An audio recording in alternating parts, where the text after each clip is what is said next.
दोस्तों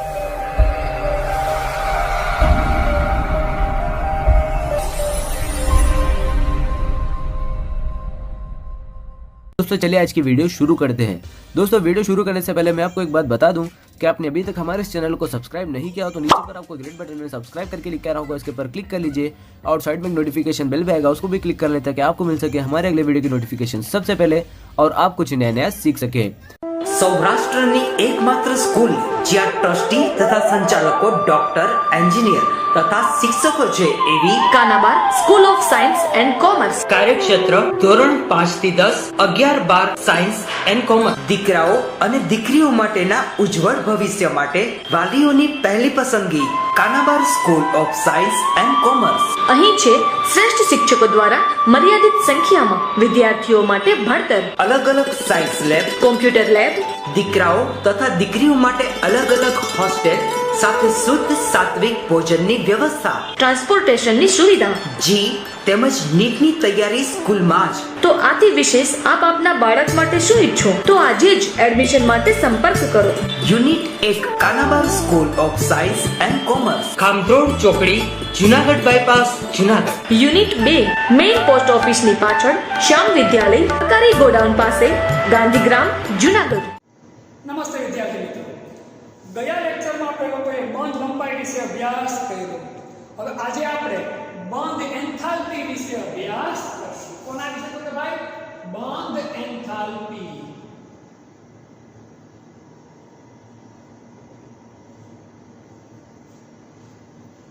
આ બધા મુદ્દાઓ છે એ બહુ ટૂંકમાં અને વ્યવસ્થિત રીતે આપણે સમજીએ જેથી આપણને આગળ પણ અભ્યાસ કરવામાં એ ઉપયોગી સાબિત થાય।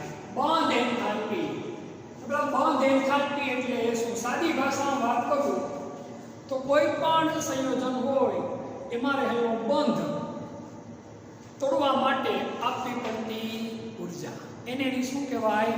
બંધ એન્થાલ્પી। કોઈ પણ સંયોજનમાં રહેલા બંધ, પછી આયનીય હોય કે સહસંયોજક હોય, એને તોડવા માટે આપવી પડતી ઉર્જા એને શું કહેવાય? એની બંધ એન્થાલ્પી। હવે વ્યવસ્થિત રીતે એની વ્યાખ્યા આપણે સમજીએ કે ભાઈ વાયુરૂપ અવસ્થામાં, વાયુરૂપ અવસ્થામાં, કઈ અવસ્થામાં? વાયુરૂપ અવસ્થામાં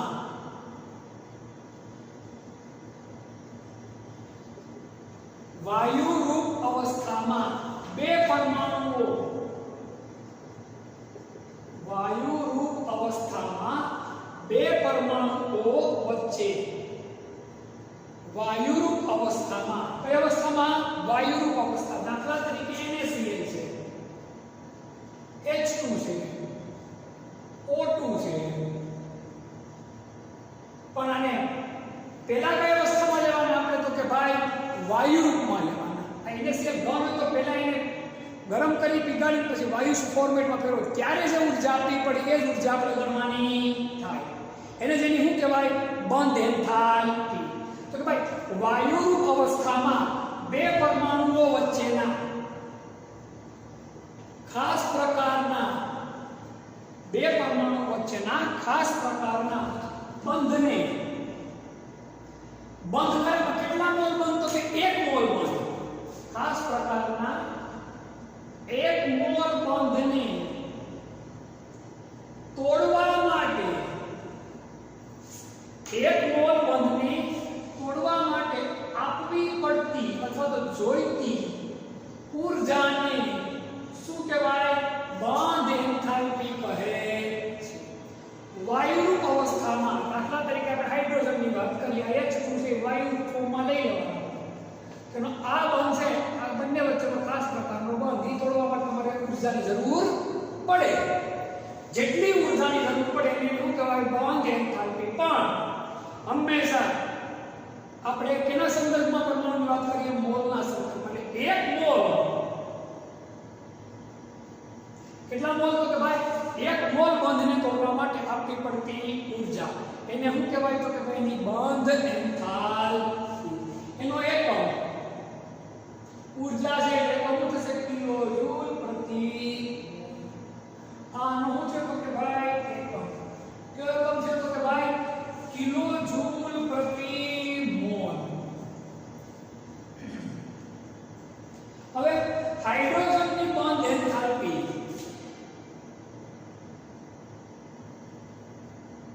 H2 માં હાઇડ્રોજન વચ્ચેની બોન્ડ એન્થાલ્પી 435.8 કિલોજૂલ પ્રતિ મોલ. કેટલી તો કે ભાઈ 435.8 કિલોજૂલ પ્રતિ મોલ. એવી જ રીતે ઓક્સિજનમાં ઓક્સિજન વચ્ચેની બોન્ડ એન્થાલ્પી ઓક્સિજન વચ્ચેની બોન્ડ એન્થાલ્પી. હવે જો જનરલી બોન્ડ એન્થાલ્પીના મૂલ્યો આપણે યાદ રાખવાની જરૂર પડતી નથી. આના મૂલ્ય તમને યાદ ન રહે તો કોઈ પ્રશ્ન નથી, પણ એક સેન્સ યાદ રહે કે નીટ ઝેડબલી માટે જે વસ્તુ કામની છે. તમને એમ પૂછે કે ભાઈ આ hydrogen oxygen nitrogen hydrogen oxygen nitrogen કોની બોન્ડ એન્થાલ્પીનું મૂલ્ય વધારે હોય? તો મેં તમને આના પહેલાના લેક્ચરમાં તમને મેં સમજાવ્યું હતું કે ભાઈ સિંગલ બોન્ડ કરતા ડબલ બોન્ડ કરવા માટે ઊર્જા કેવી આપવી પડે? વધારે. ડબલ બોન્ડ કરતા ટ્રિપલ બોન્ડ કરવા માટે ઊર્જા કેવી આપવી પડે? વધારે. એટલે આના કરતા આની બોન્ડ એન્થાલ્પીનું મૂલ્ય કેવું હોય? તો કે વધારે. અને આના કરતા નાઇટ્રોજન વચ્ચેના ટ્રિપલ બોન્ડની બોન્ડ એન્થાલ્પીનું મૂલ્ય કેવું હોય? તો કે વધારે હોય. તો આના ઉપર જેમને ખબર પડી જાય ઓક્સિજન વચ્ચેના બોન્ડની બોન્ડ એન્થાલ્પીનું મૂલ્ય આના કરતા તો કેવું હોય? વધારે હોય. આટલો યાદ ન રહે તો બહુ કામનું નથી. 498 કિલોજૂલ પ્રતિ મોલ. કેટલી તો કે ભાઈ 498 કિલોજૂલ પ્રતિ મોલ. હવે ઘણા બહુપરમાણુય સંયોજનો કેવા હોય તો કે ભાઈ બહુપરમાણુય સંયોજનોમાં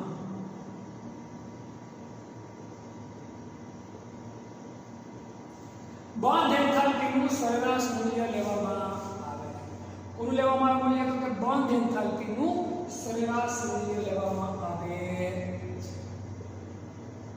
બોન્ડ એન્થાલ્પીનું સરેરાશ મૂલ્ય લેવામાં આવે છે. કારણ કે આ તો સરખા પરમાણુ છે, મૂલ્ય સરખું. બહુપરમાણુય સંયોજન હોય તો તમે કરવાનું શું? અલગ બોન્ડની લંબાઈ અલગ હોય, તોડવા માટે ઊર્જામાં અલગ આપવી પડે. દાખલા તરીકે જોઈએ આપણે કે C2H5OH તમામ પ્રકાર આ ખાલી સમજાવવા માટે યાદ ન રહે તો કોઈ પ્રશ્ન નથી. તો જો એક આની બોન્ડ એન્થાલ્પીનું મૂલ્ય આ બધું સમાન જ હોય. આ પાંચ પણ આની બોન્ડ એન્થાલ્પીનું મૂલ્ય કેવું હોય? જુદું. આની બોન્ડ એન્થાલ્પીનું મૂલ્ય કેવું હોય? જુદું. આની બોન્ડ એન્થાલ્પીનું મૂલ્ય કેવું હોય? જુદું.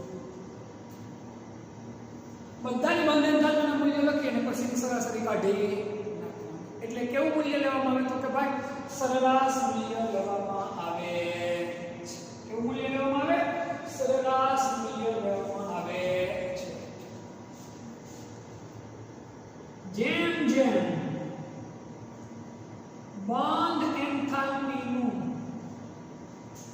બોન્ડ એન્થાલ્પીનું મૂલ્ય વધુ તેમ બોન્ડ વધુ મજબૂત અને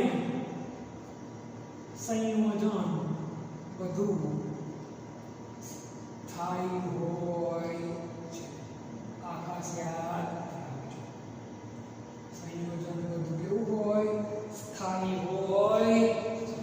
ઉતરે છે વાત મગજમાં ભાઈ. પરીક્ષાની દ્રષ્ટિએ આપણી એક્ઝામમાં પૂછાય થાય તો 2 માર્ક્સ માટે આપણે કે 3 માર્ક્સ માટે 3 માર્ક્સ તો 6 મુદ્દા બને, 2 માર્ક્સ માટે તો 4 મુદ્દા બને. આપણે એટલું જ યાદ રાખવાનું. મૂલ્ય બહુ મારી દ્રષ્ટિએ વધારે અગત્યના નથી. એના ઉપરની સેન્સ જે આપણી પાસે હોવી જોઈએ એ વધારે કામની છે. ફરી એકવાર, વાયુ અવસ્થામાં 2 પરમાણુ વચ્ચે ખાસ પ્રકારના 1 મોલ બંધને તોડવા માટે આપવી પડતી ઊર્જાને શું કહેવાય? એની બાંધ એન્થાલ્પી તરીકે ઓળખવામાં આવે છે. એનો એકમ છે કિલોજૂલ પ્રતિ મોલ. હાઇડ્રોજનના અણુની અંદર હાઇડ્રોજન વચ્ચેના બંધની એન્થાલ્પી 435.8 કિલોજૂલ પ્રતિ મોલ છે. ઓક્સિજન માટે વાત કરીએ તો એમાં ડબલ બોન્ડ હોવાના કારણે બંધ એન્થાલ્પીનું મૂલ્ય શું થાય? વધે. અને કેટલું થાય? 498 કિલોજૂલ પ્રતિ મોલ થાય. બહુપરમાણુય સંયોજનોમાં બંધ એન્થાલ્પીનું કેવું મૂલ્ય લેવામાં આવે? તો કે ભાઈ સરેરાશ મૂલ્ય લેવામાં આવે. જેમ જેમ બંધ એન્થાલ્પીનું મૂલ્ય વધુ તેમ બંધ કેવો? તો કે વધારે મજબૂત. વધુ મજબૂત હોય તો તોડવા માટે વધુ ઊર્જા આપવી પડે, અને વધુ ઊર્જા આપીએ એનો અર્થ બંધ એન્થાલ્પીનું મૂલ્ય શું થાય? વધારે. અને સંયોજન કેવું હોય? વધુ સ્થાયી હોય. સ્ક્રીનશોટ લઈ લેવાનો.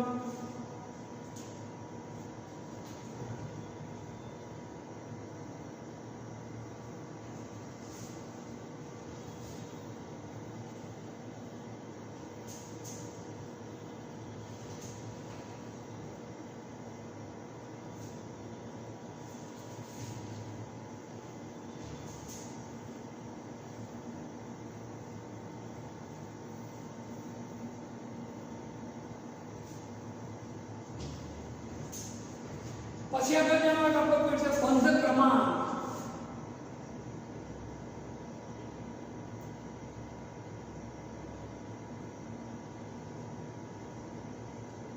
બંધ ક્રમાંક વધુ એક અગત્યનો પોઈન્ટ છે આપણો બંધ ક્રમાંક.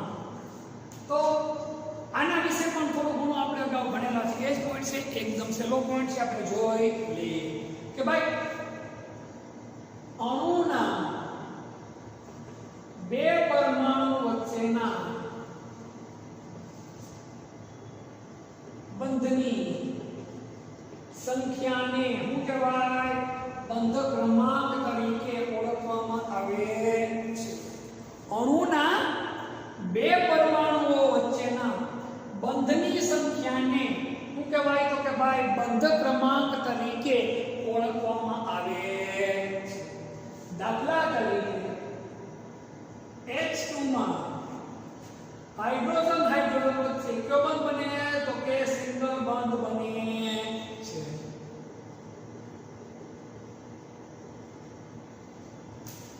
O2 માં ઓક્સિજન વચ્ચે કયો બંધ બને? તો કે ભાઈ ડબલ બંધ. N2 માં નાઇટ્રોજન વચ્ચે કયો બંધ બને? ટ્રિપલ બંધ બને. કયો બંધ બને? ટ્રિપલ બંધ.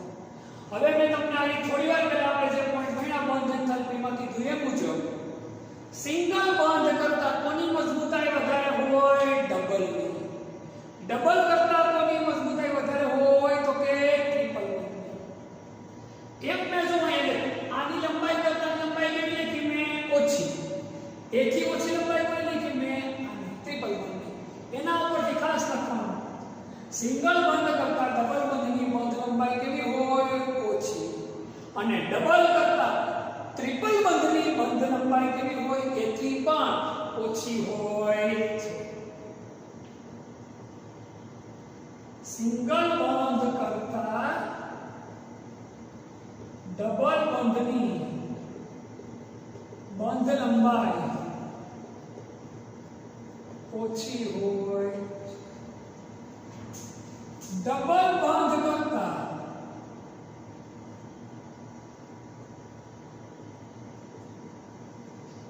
ટ્રિપલ બંધની બંધ લંબાઈ કેવી હોય? ઓછી હોય. આ વસ્તુ આપણને યાદ રહેવી જોઈએ. પછી એક અગત્યનો પોઈન્ટ છે, એ પણ તમને આમાં કહી દઉં. સમ ઇલેક્ટ્રોનની અણુ કે આયનમાં આ મેં તમને બીજા ચેપ્ટરમાં સમજાવ્યું છે. સમ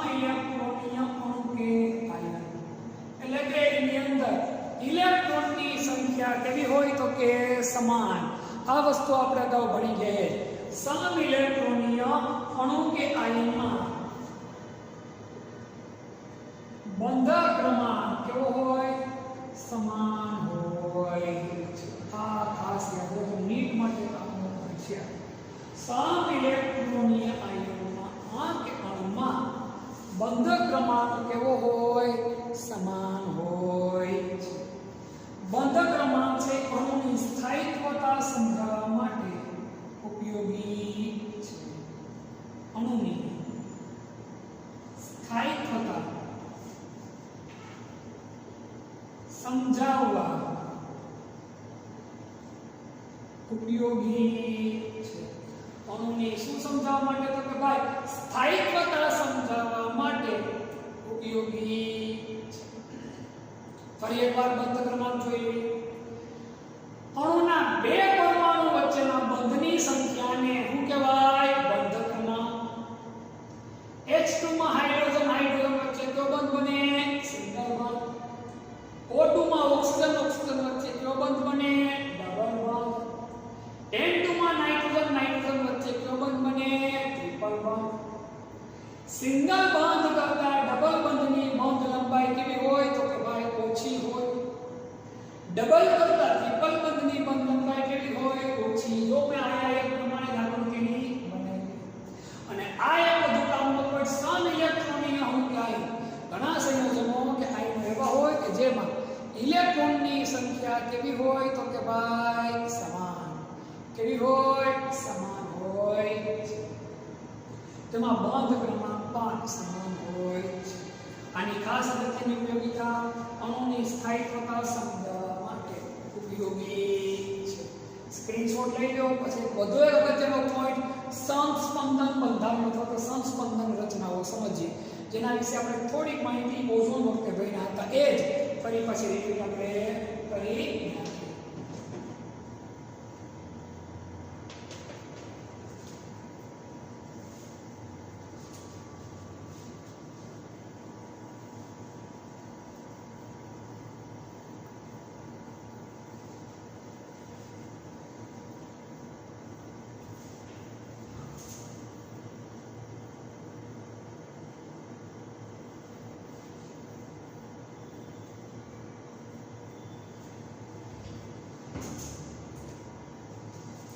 સંસ્પંદન રચનાઓ અથવા તો સંસ્પંદન બંધારણ.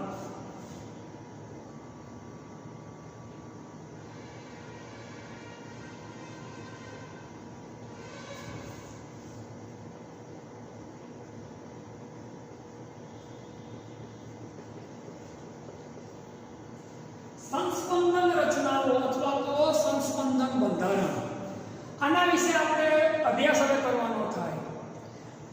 આપણે આ ચેપ્ટરની અંદર ઓઝોન, CO3 કાર્બોનેટ આયનનો ion, CO3 - 2 ion, carbon dioxide CO2 એના વિશે સમજવું. પણ અગત્યનું આની વ્યાખ્યા છે એથી વધુ ઊંડું અગત્યનું નથી.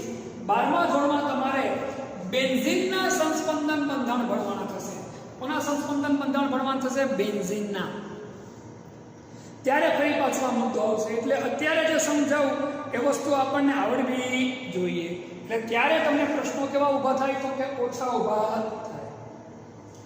તો પહેલો પોઈન્ટ કે ભાઈ સંસ્પંદન બંધારણ એટલે શું, અથવા તો સંસ્પંદન રચના એટલે શું, અથવા તેને શું કામ જરૂર પડી છે? તો ઘણા સંયોજનો એવા હોય છે, ઘણા સંયોજનો એવા હોય છે કે જેની સંપૂર્ણ સમજણ અથવા તો માહિતી, સંપૂર્ણ સમજ કૌંસમાં માહિતી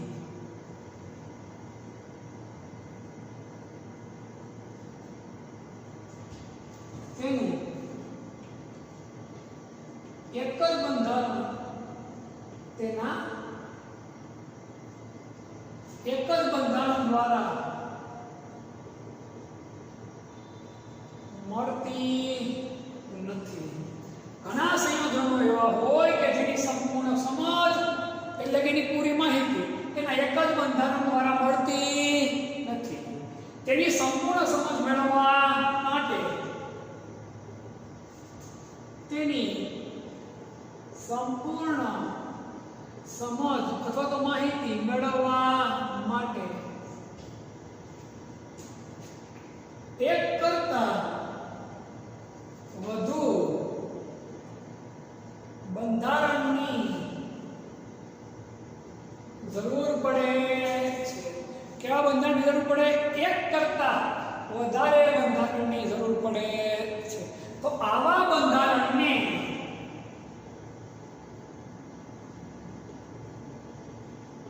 શું કહેવાય? સંસ્પંદન બંધારણ તરીકે ઓળખવામાં આવે છે. ખાસ સમજો વ્યાખ્યા.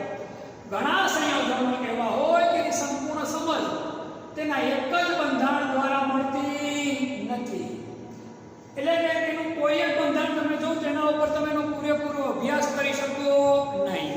એનો અભ્યાસ કરવા માટે તમારે એના એક કરતા વધારે બંધારણનો શું કરવો પડે? તો કે ભાઈ અભ્યાસ કરવો પડે.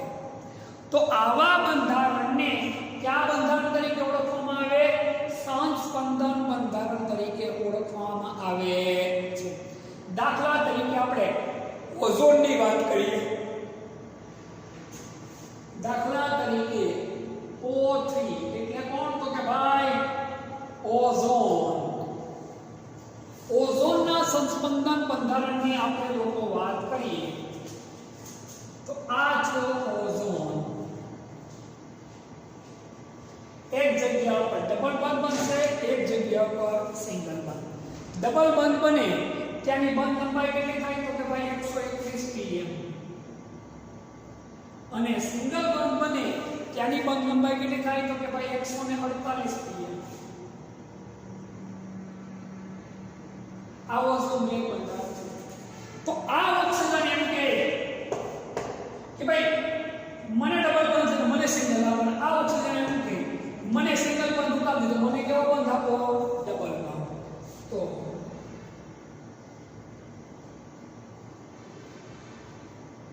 વસ્તુ એ નહીં છે પણ આ ઓક્સિજનમાં ડબલ બંધ થાય એટલે આ ઓક્સિજનમાં હોય ગયો ડબલ બંધ. એટલે હવે બંધ લંબાઈ કેટલી થઈ ગઈ? 121. અહીંયા કેટલી થઈ ગઈ? 148. આ કે ડબલ બંધ હું રાખી, આ કે ડબલ બંધ હું રાખી. ડબલ બંધ જરા પર અહીંયા જરા પર સામે રે એવું હોય તો શું કરવું? તો આના ઉપરથી આમાં નવું બંધારણ આ પ્રકારનું બને. આમાં જો બેટા ખાસ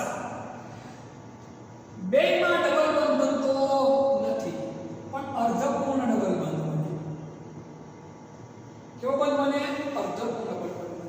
જેના કારણે બંધ લંબાઈ નથી 121 pm બનતી કે નથી 148 pm બનતી. ખાસ યાદ રાખજો.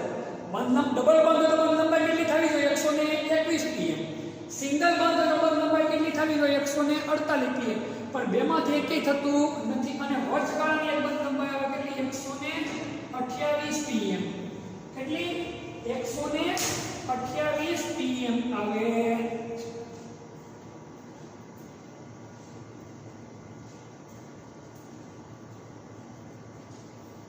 આ રચના છે વધુ કેવી બને? સ્થાયી હોય. આ સમજણ આપણે કોના ઉપરથી મેળવીના? સંસ્પંદન બંધારણ પરથી આપણને આ સમજ મળે છે. કોની ઉપરથી મળે? સંસ્પંદન બંધારણ પરથી આપણને આ સમજ મળે છે. કઈ રીતે? તો જો ઓક્સિજન વચ્ચે જો સિંગલ બંધ હોય તો બંધ લંબાઈ કેટલી થાય? 148 pm.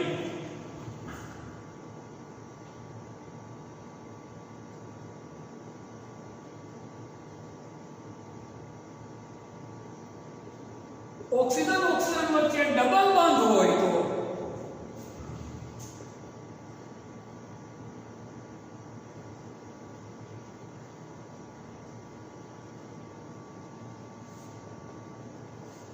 બંધ લંબાઈ કેટલી બને 121 pm બને.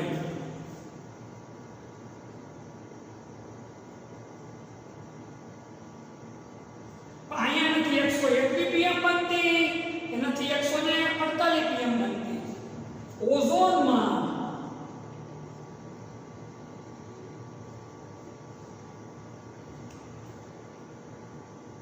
ખાસ યાદ રાખજો ટપકા કે આ રીતનું હોય ડબલ બંધ બને પણ સતત હું રહે ફરતો એટલે અસ્થાયી ડબલ બંધ ના કારણે વચ્ચેની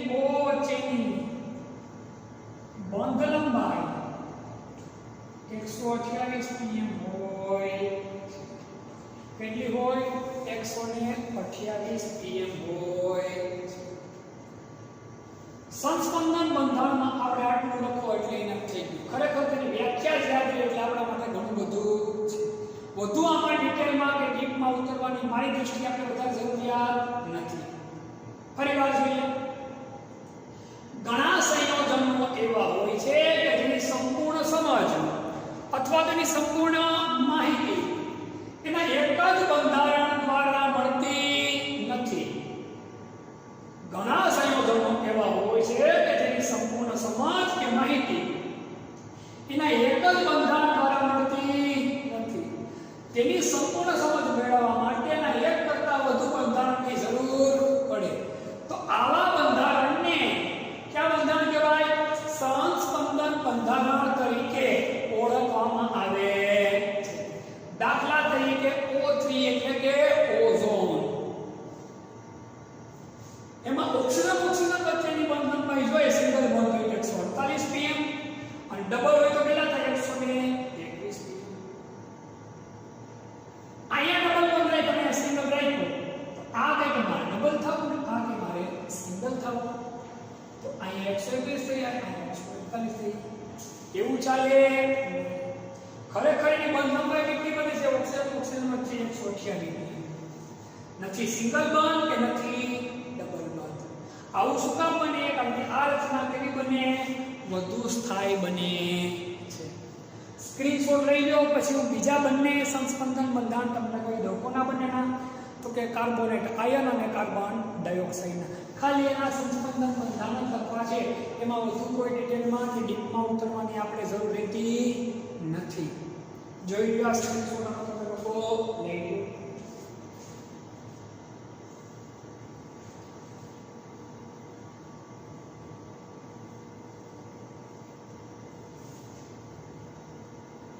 હવે આપણે જોઈએ છે CO3 - 2i. કોણ આયન કહેવાય? CO3 - 2i. તો બહુ સહેલું છે. કાર્બન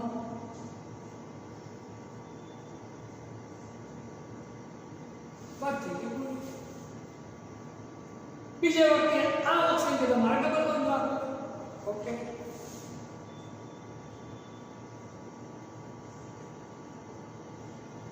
ત્રીજે વખતે આ ઓક્સિજન કે મારે ડબલ બોન્ડ રાખો.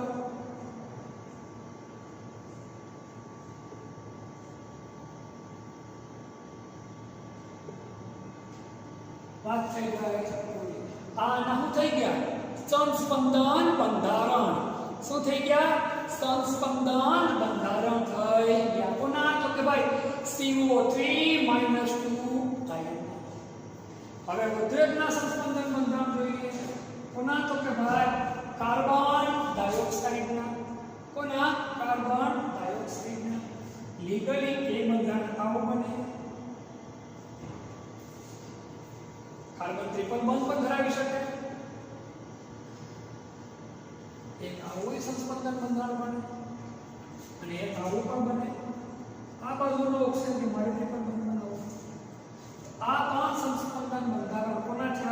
કાર્બન ડાયોક્સાઇડના. આપણે તો માત્ર એની વ્યાખ્યા જ મગજમાં ઉતારી રાખવાની. આથી વધુ ડીપમાં જવાની મારી દૃષ્ટિએ તમારે કોઈ જરૂરિયાત રહેતી આમાં નથી. સંસ્પંદન બંધારણ છે લગભગ કાલ્પનિક હોય. કેવા હોય? તો કે કાલ્પનિક હોય. આ બંધારણ કાલ્પનિક હોય છે. કેવા હોય છે? તો કે ભાઈ કાલ્પનિક હોય છે. સંસ્પંદન બંધારણ જો આપણને સ્થાયી બનાવવા માટે અણુની સ્થાયી રચના કઈ બને એ સમજાવવા માટે શું થાય તો કે મદદરૂપ થાય અન્નની સ્થાયિત્વતા જાળવવા માટે મદદરૂપ હોય છે. કયા બંધારણ તો કે ભાઈ સંસ્પંદન બંધારણ. બસ આટલી માહિતી આમાં રાખવાની થાય. આથી વધુ આમાં ડિટેલમાં ઉતરવાની જરૂર નથી. હવેનો પોઈન્ટ આપણે થોડી અગત્યતા વધારેલી બંધની ધ્રુવીયતા. એ પોઈન્ટથી થોડુંક આપણે કામનું વધારે આવવા માટે આમાં બધી વ્યાખ્યા કામની હતી. ધ્રુવીયતા છે બંધની ધ્રુવીયતા એ આપણે વિદ્યુત ઋણતા વખતે જે ભણી ગયા એ જ લગતી માહિતી છે. પણ 12મા ધોરણની દ્રષ્ટિએ એ થોડું વધારે કામનું થશે. એટલે હવે એ બધીની અંદર આપણે અભ્યાસ માટે આગળ વધવાનું થાય. સ્ક્રીનશોટ લઈ નાખો તમે લોકો.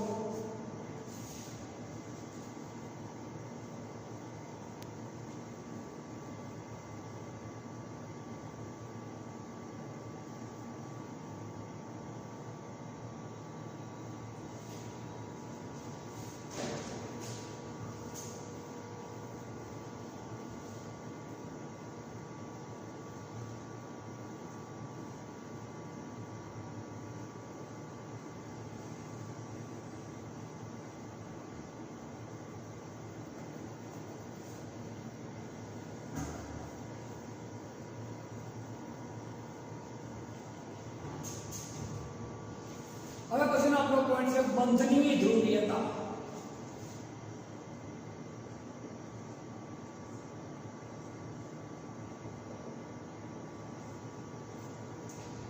પોઈન્ટમાં વિશેષ વ્યવસ્થિત રીતે આપણે સમજવાનો પ્રયત્ન કરશું.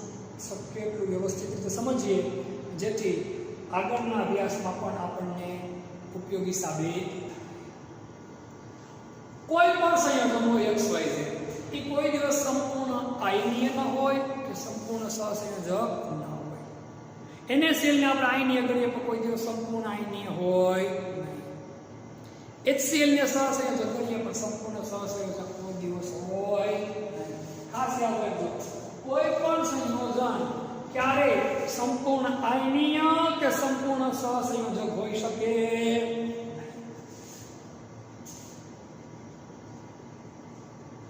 કોઈ પણ સંયોજન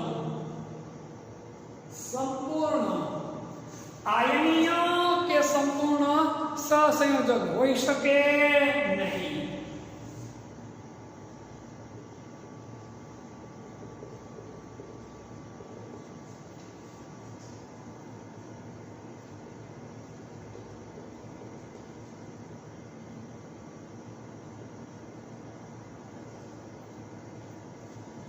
સંપૂર્ણ આયનીય કે સંપૂર્ણ સહસંયોજક હોતો નથી.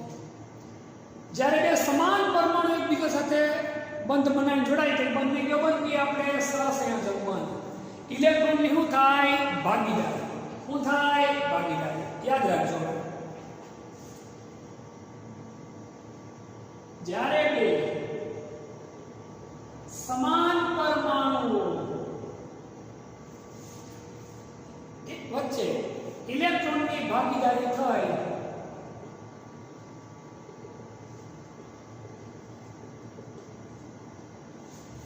સહસંયોજક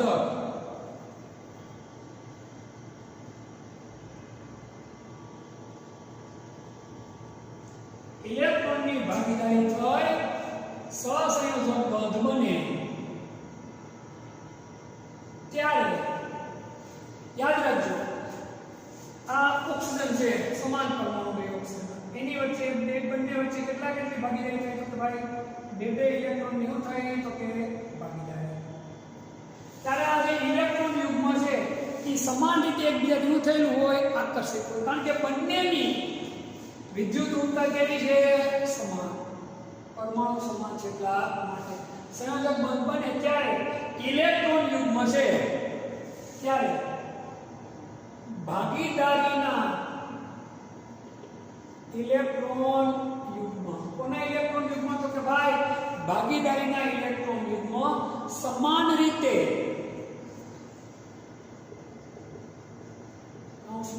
સરખી રીતે આકર્ષિત થાય છે.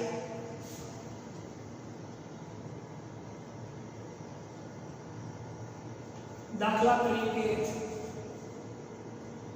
H2O2 N2 Cl2 F2 વગેરે. કારણ કે બે ઓક્સિજન હોય તો બંનેની વિદ્યુતતા કેવી હોય? સમાન. બે હાઇડ્રોજન હોય તો બંનેની વિદ્યુતતા કેવી હોય? સમાન.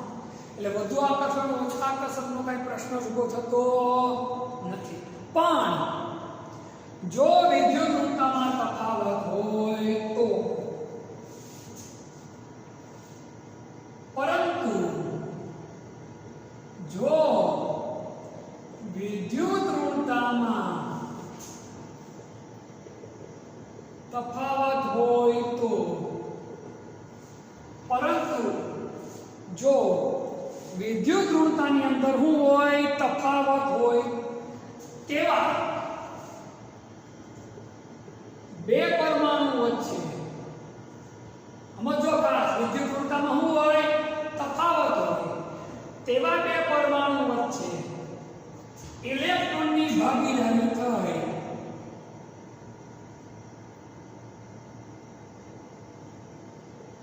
કોની ભાગીદારી થાય? ઇલેક્ટ્રોનની ભાગીદારી થાય. સહસંયોજક બંધ બને.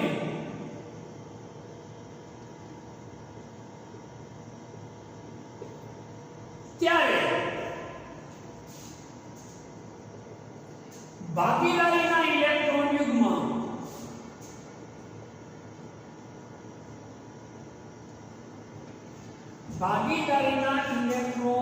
યુગ્મ જેની વિદ્યુત ઋણતા વધારે એની તરફ શું થાય? આકર્ષિત થાય. આવું આપણે ત્રીજા ચક્રમાં ભણી ગયા જ મુદ્દો. ભાગીદારીના ઇલેક્ટ્રોન યુગ્મ જેની વિદ્યુત ઋણતા વધુ તેવા પરમાણુ તરફ આકર્ષિત થાય છે. એવા પરમાણુ તરફ શું થાય? તો કે ભાઈ આકર્ષિત થાય છે. જેથી બંધમાં શું જોવા મળે? તો કે ધ્રુવીયતા જોવા મળે છે. જેથી બંધમાં ધ્રુવીયતા જોવા મળે છે. જેને ધ્રુવીય સહસંયોજક બંધ કહે છે. જેને ધ્રુવીય સહસંયોજક બંધ કહે છે. દાખલા તરીકે વાત કરીએ આપણે HF. આમાં કોની વિદ્યુત ઋણતા વધારે છે? ફ્લોરિનની. તો બંધનું આકર્ષણ કોના તરફ વધારે હોય? ફ્લોરિન તરફ વધારે. આ વસ્તુ આપણે અગાઉ જેટલા ચેપ્ટરમાં ભણ્યા એ મુજબ જ છે. આમાં કાંઈ નવું આવતું નથી. આ ધ્રુવીય ભ્રમણને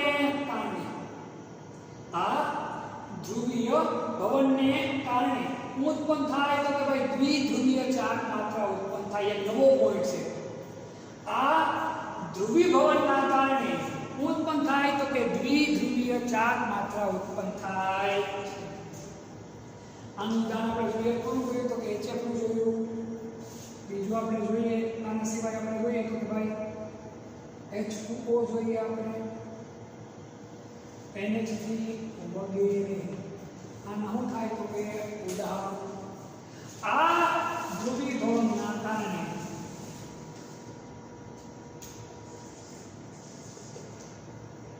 ઉત્પન્ન થાય દ્વિધ્રુવીય ચાર્જ માત્રા ઉત્પન્ન થાય.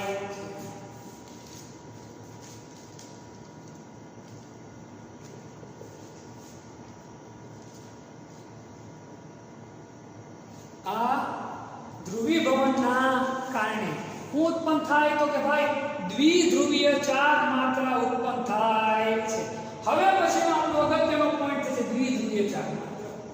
એના ભેગો આપણે લેવાનો થતો નથી, કારણ કે એ પોઈન્ટ 12માની દ્રષ્ટિએ પણ કામનો છે. એટલે આપણે વધુ ડિટેલમાં એકદમ શાંતિથી એનો અભ્યાસ કરશું. ફરીવાર આપણે આ જોઈએ બંધની ધ્રુવીયતા. કોઈ પણ સંયોજન સંપૂર્ણ આયનીય કે સંપૂર્ણ સહસંયોજક હોતો નથી. જ્યારે બે સમાન પરમાણુઓ વચ્ચે, કેવા પરમાણુઓ સમાન એટલે કે સરખા પરમાણુઓ વચ્ચે, દાખલા તરીકે હાઇડ્રોજન